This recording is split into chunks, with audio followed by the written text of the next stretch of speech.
Performance USA, the greatest entertainers in America, as requested by you, the servicemen and women of the United States Armed Forces throughout the world.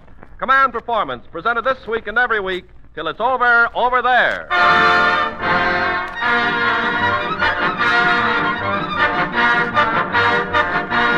Okay there, gang. The joint's wide open, so get your foot on the rail and bend an elbow with your favorite stars as they spill you a jigger of 100-proof tunes and giggles in answer to your commands to Command Performance, Armed Forces Radio, Los Angeles, USA. Tonight, riding herd on those communiques from APO this and FPO that, the gal who never left an Academy Award dinner empty-handed. Oscar's favorite girlfriend and one of yours, too, your CO of CP, Bette Davis.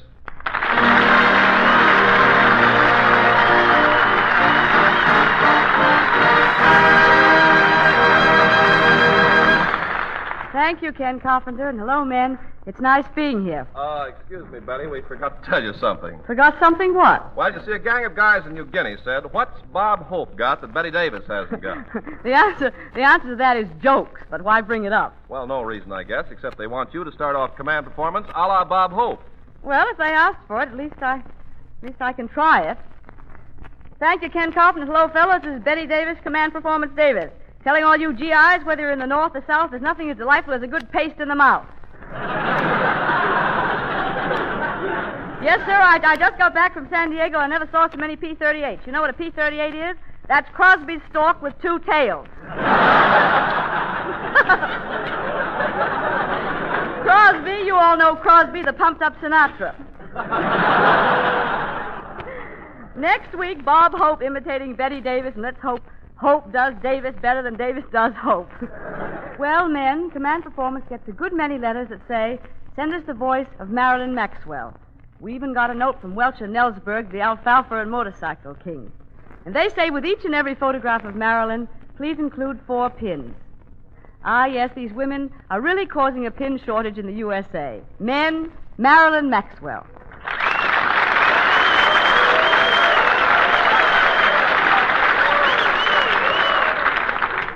Thank you, Betty, and hi there, fellas. Love to old 493 and Private Dale, Red Falligan, Duke Martin, and Fingers Lopez. Wright and the Liberator Gang of 520. Hello, Johnny Richmond, 559, James Lofton Hunt, Navy 137, and the 230 Signal Gang known as Babyface Dick, Powdered Egg Chandler, Pickle Wallace, No Pickles Williams, and Gherkin Adcock. Yeah, man, sweet and sour. Fellas, my vocal coach, Dr. Crosby, isn't here tonight, but those swell music maids in Lee are, and we'd like to pay off your request for Wish I May. May we? Needles! Pins! Triplets! Twins! When a man marries, his trouble begins. When a man dies, his trouble ends. Let's touch thumbs and see who wins. Wish I may, wish I might get the wishes I'm wishing tonight. A young cadet, blonde or brunette, a Romeo in search of Juliet. Wish I might, wish I may get the wishes I'm wishing today. A lot of boys, a lot of noise, and an awful lot of poise. I want a date who'll stay out late, a brother rat who'd leave me flat, won't rape, plus an orchid from New York.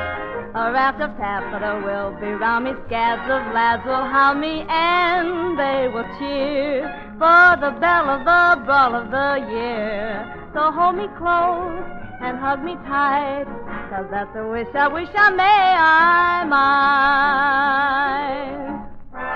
Wish you had an old love job, just a little open top job. Wish he had himself a C-car, that would shoot me to a T-part.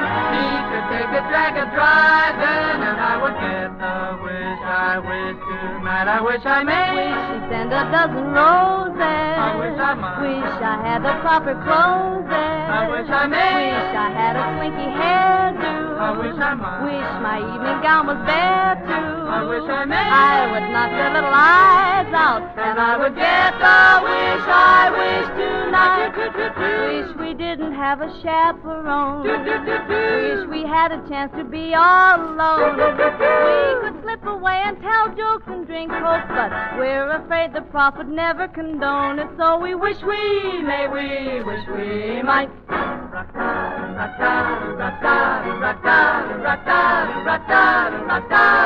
Wish I may. Wish we had a secret hideaway. Wish I might. And a car in which to ride away. Wish I may. In a private rendezvous we'll dance. Wish I might. What an invitation to romance. So just say needle, pin, triplets, twins.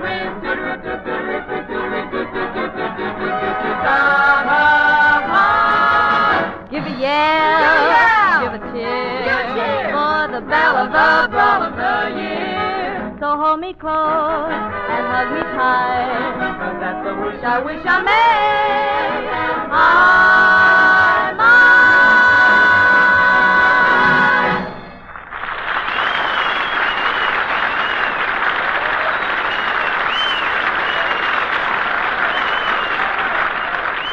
I'm sure your song was a delight to every man who heard it. For as Shakespeare said, the man who hath no music in himself, nor is not moved with concord of sweet sounds, is fit for treason, stratagems, and spoils. The motions of his spirit are as dull as night. What class? What refinement?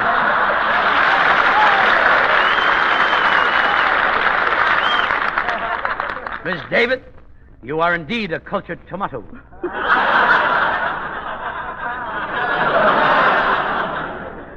Permit me to introduce myself, my card. Fellows, needless to say, James Durante, Esquire. Thank you. Thank James you. Durante, Esquire. I never read anything else. You know, Miss Davis, I have been looking high and low for a person of your ilk.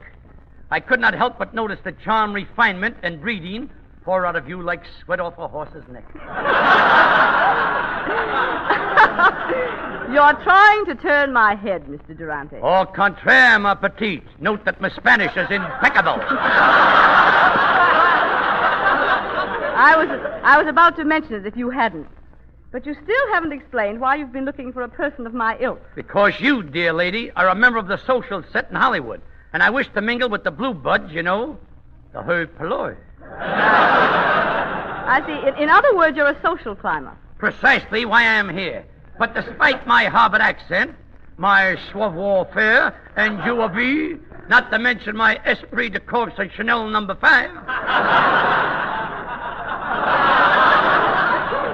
I am not acceptable to the upper strata because of the company I keep. What sort of company do you keep? I go around with my family. That's a shame. You know, people don't realize what a cultured gentleman I really am. Why, never a day goes by that I don't pick up a book, if only to dust it off. What type of literature do you enjoy most, Mr. Durante? Oh, the classics, Miss Davis, the classics. Shakespeare, de Maupassant, Oscar Wilde. I love Oscar Wilde, too. Weren't you crazy about Lady Windermere's fan? Yeah, but I like her new act better. She's using a bubble now.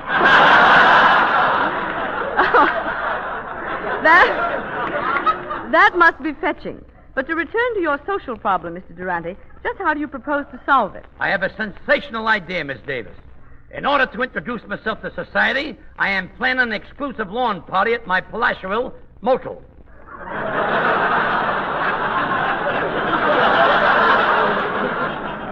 Writers come from the intelligentsia. It will be the biggest lawn party ever held. The biggest lawn party ever held? Yes, it will extend right into the gutter. And am I invited? Indubitably. You don't say. Not only that, I want you to invite all your friends amongst the intelligentsia. For instance, can you bring Ernest Hemingway? Indubitably. Noel Coward? Indubitably. Alexander Graham Bell? About him, I am not so dubitable. I see.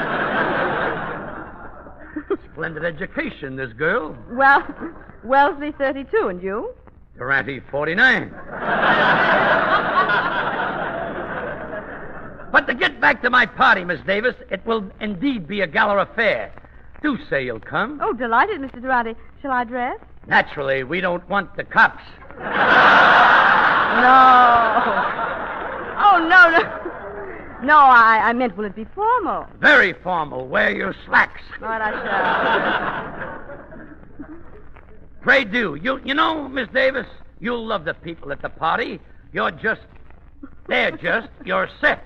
They write everything wrong, them guys. It should be they're just your set.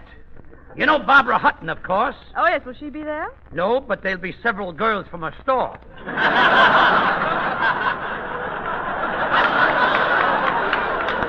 Naturally, from the 10-cent counters only. Oh, naturally. He will be served, no doubt. If you care for that sort of thing. Of course, for the more discriminating guests, they're straight gin. Oh, this is beginning to sound like a delightful brawl. What about entertainment? There will, of course, be a multiplicity of casual divertissements for the ensemble. What does that mean? What does it mean? I don't know what it means. I did well enough to say it.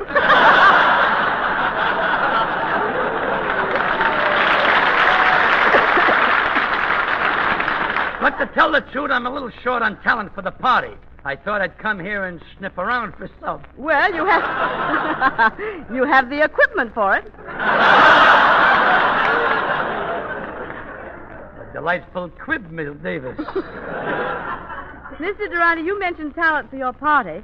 Our next guest on Command Performance might be just the thing. He's a man quite well thought of by the younger set. My crowd, huh? Yes. His name is Arti Shaw, and as far as the clarinet is concerned, I consider him a virtuoso. Don't insult the kid until you heard him.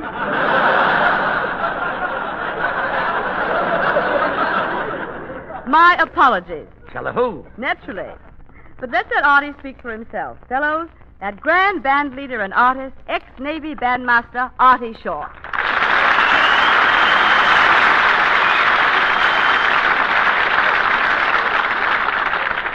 Thank you, Betty. Hi there, men. It's a real pleasure to appear on this big show of yours. I'd like to shake hands long distance with MP Doug Price at 2.5 and Section 2 at 9.80, including Sheik Karras, Big Bear Hudson, Handsome Junton, the Green Bay Flash, Boss Harkness, Man About Town Butcher, and Hillbilly Wiseman. And especially I want to play this number for a guy from the Deep South, one Harry George Moore, Steward 3rd Class, Navy 131, a little club I was a member of for the last couple of years myself. Say hello to the gang for me, will you? And my best regards to the brig. Now, I'm going to do my best for you with a little tune I think you'll like. Long Ago and Far Away. Take it, boys.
Thanks you, Artie Shaw. By the way, Artie, Mr. Durante here is looking for entertainers for a party he's giving. Oh, really? Yes, my boy, and I listened to your rendition very carefully. You know where my house is? Why, yes. Well, stay away. Mr. Durante, you can't mean that. I got nothing against Mr. Shaw personally. It's just that the clarinet is a low-class instrument played by hoodlums. I ought to know. I played one myself. But look, Jimmy, the clarinet's been used in symphonies for years. Oh, well, I know. I'll never forget that night in Carnegie Hall. We were in the middle of Topashevsky's Pathetic. And I steps down to the podium for my clarinet solo. The spotlight is on me. The audience is tense. Yes? Not realizing I had forgotten my instrument. For 2.5 choruses, I was fingering my nose.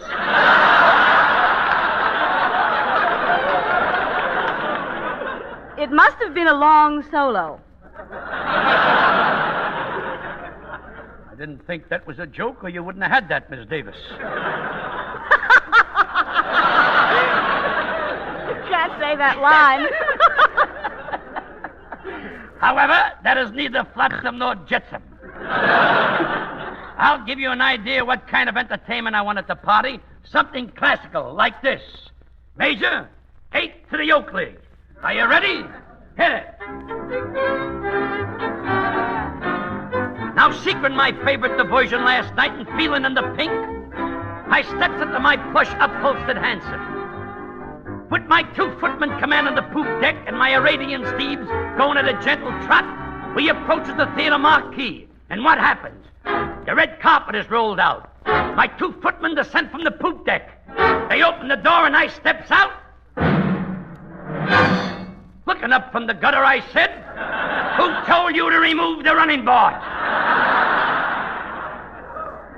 Picking myself up and ignoring the stares of the hoi pollou, I makes myself gallantly into the diamond horseshoe, removing my top hat, my nylon gloves, my skunk muffler, and my patent leather goulashes with the neon buttons. I looks around. Mrs. Van Scaler is whispering to Mrs. Murray Hill. Mrs. Murray Hill is whistling to Mrs. Susquehanna. And what are they saying? Is it a bird? Is it a plane? Is it Superman? No, it's a bum. You see, a vicious rumor has been circulated just because I work in a saloon. They say I'm not fit to mingle in any other circle. That's ridiculous. Nightclubs are just a Mr. Hyde part of me. You have yet to meet the Dr. Jekyll. I'm Durante, the patron of the arts, an opera critic and a man of parts. You know, last night I went to the opera. I loved it. All but one scene. That's where the 350-pound soprano sings to the baritone. She sings, "Take me in your arms and hold me close." Why, to hold her close, the bum would have to be curved like a banana.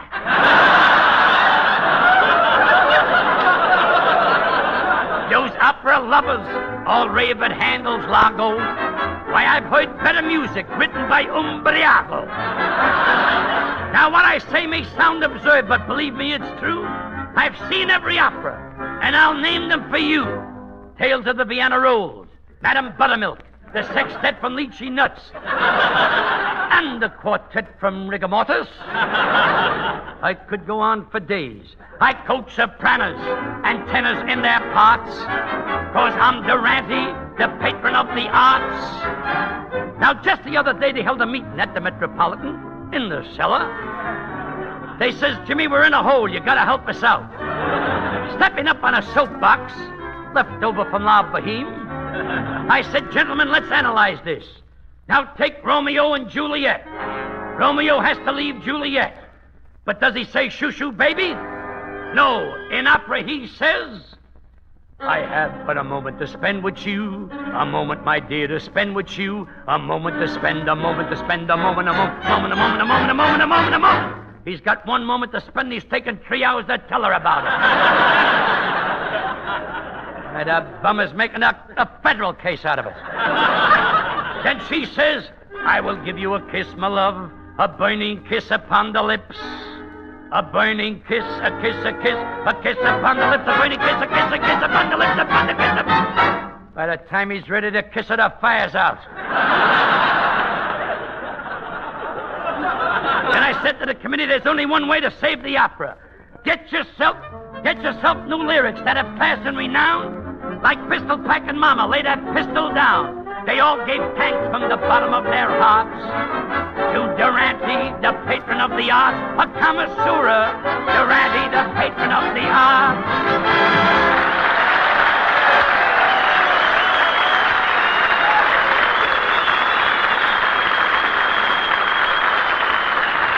Thank you. Thank you, Jimmy Durante. You see now what I want for my party? Something classical. Yes, I'm sorry I didn't realize that before, Mr. Durante. My apologies. Tell who? Naturally. But I think I have just the man for you. He meets your requirements to a T. What does he do? He plays the piano. And perhaps you should talk to him yourself. Jose Iturbi.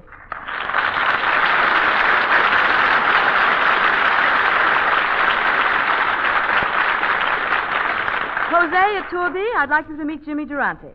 Jimmy Durante. How are you, hose? How you nose?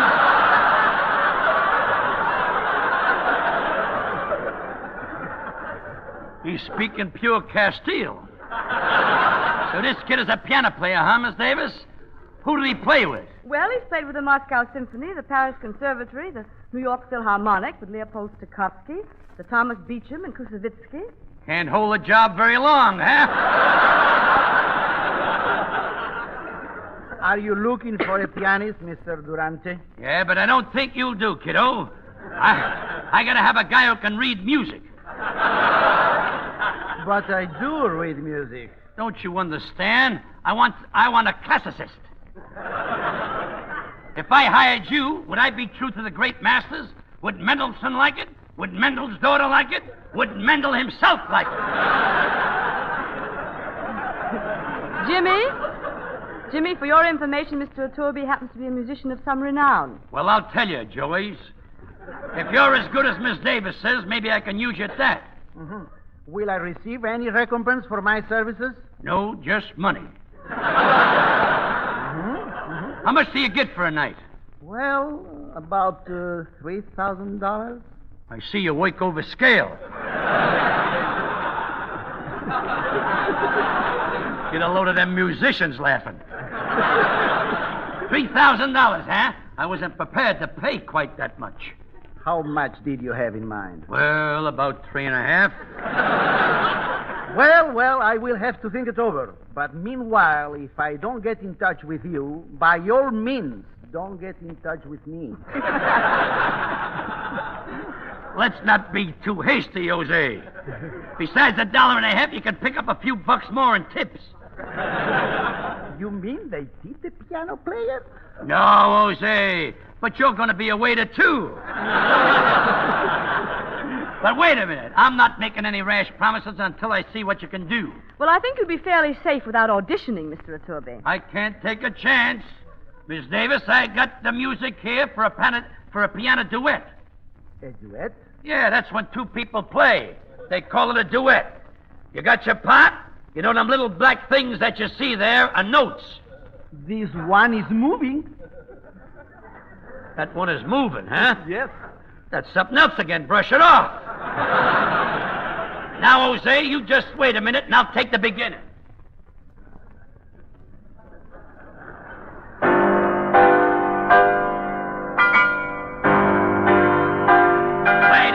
Wait a minute. I play the preliminaries. You know, you can easily be replaced.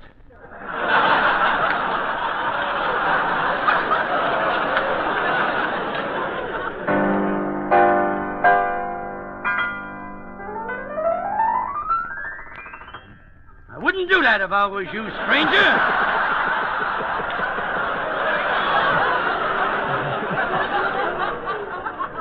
Might lead to a feud. We'll start again, Mr. I. Josie.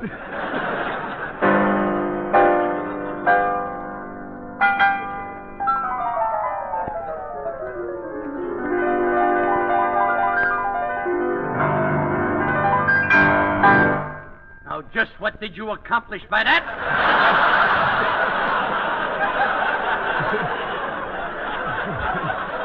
I was merely trying to please. Everybody wants to get into the act.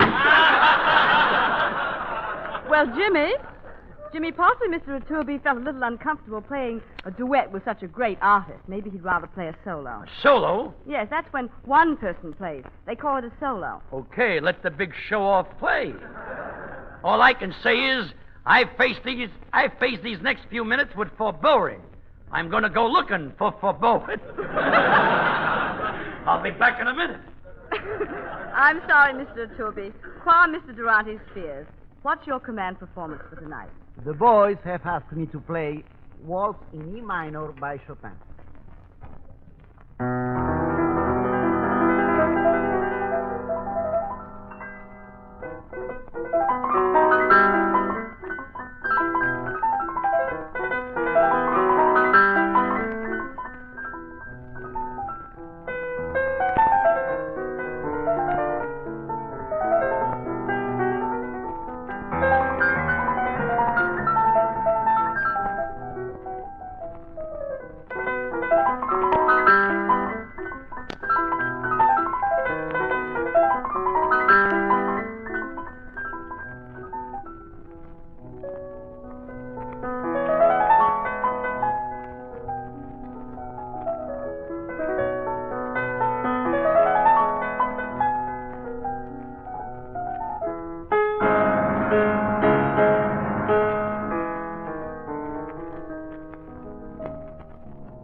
Durante, what did you think of it? It was okay if you happen to like boogie woogie.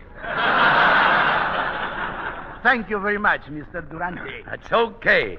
You're really all right. Miss Davis, I guess I was wrong about this guy. My apologies. Tally-ho. Naturally.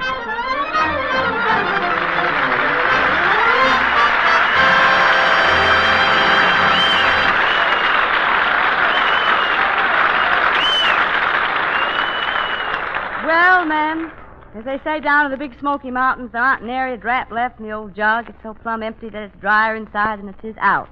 But drop around next week for a refill. We'll be using our choice stock again then, bottled in the USA, for His Majesty each one of you in the AEF.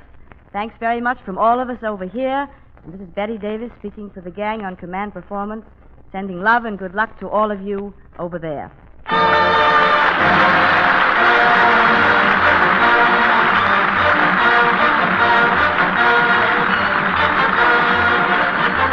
This is the Armed Forces Radio Service.